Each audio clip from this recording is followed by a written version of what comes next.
School અને school સાથે જોડાયેલી અમુક ડ્યુટીઝ જે બાળકોને આપવામાં આવે છે, એમાં પછી વોલેન્ટરની ડ્યુટી હોય કે પ્રિફેક્ટની ડ્યુટી હોય, મોનિટરની ડ્યુટી હોય કે છોકરાઓને લાઇનમાં ગોઠવીને ક્લાસ સુધી પહોંચાડવાની, ક્લાસથી પાછા લાવવાની, ગ્રાઉન્ડમાં લઈ જવાની કે ચોક લાવવાની કે એનાથી પણ નાનામાં નાની વસ્તુ સ્પોર્ટ્સની વસ્તુઓ સાચવવાની, આવી બધી ડ્યુટી જનરલી બધી સ્કૂલમાં ચાલતી હોય છે.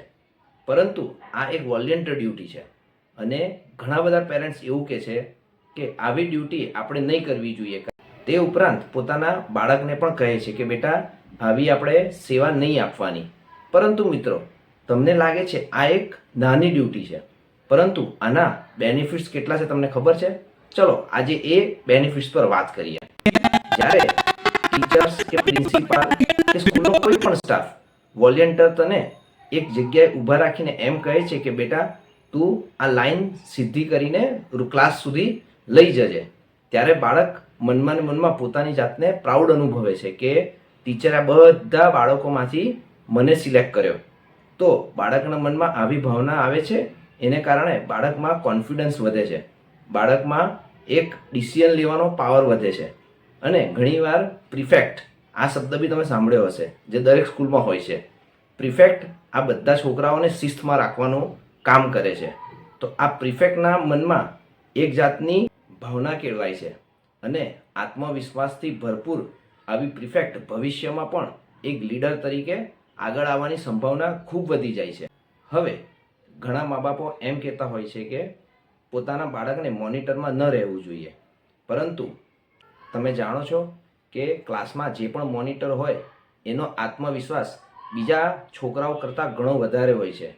એનામાં સ્કિલ પાવર ખૂબ વધારે હોય છે. છોકરાઓને કંટ્રોલ કરવાની સ્કિલ અને છોકરાઓ પાસે પોતાનું ધાર્યું કામ કરાવવાની સ્કિલ આ છોકરાઓમાં બીજા છોકરાઓ કરતાં વધારે જોવા મળે છે. હવે રહી બીજી એક વાત, જેમાં આપણે તમને ખબર હોય છે કે દરેક સ્કૂલમાં એન્યુઅલ ફંક્શન થતા હોય છે. તો ઘણા પેરેન્ટ્સ એમ કહેતા હોય છે કે મારું છોકરું તો એન્યુઅલ ફંક્શનમાં ભાગ લેતું જ નથી, એને બહુ સ્ટેજ ફિયર છે. તો ફ્રેન્ડ્સ, એન્યુઅલ ફંક્શન થાય છે જ એટલે કે બચ્ચાઓના મગજમાંથી સ્ટેજ ફિયર દૂર નીકળે, ભવિષ્યમાં એ બાળક બધાની વચ્ચે બોલી શકે.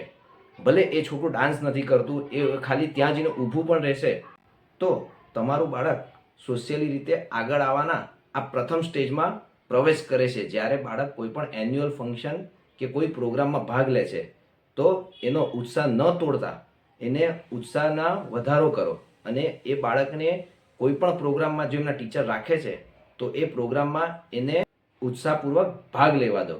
તો ફ્રેન્ડ્સ, હું આશા રાખું છું કે તમે તમારા ટીચર્સ કે સ્કૂલને તમે સપોર્ટ કરો અને આ વિડીયોને બને એટલો શેર કરો. Thank you.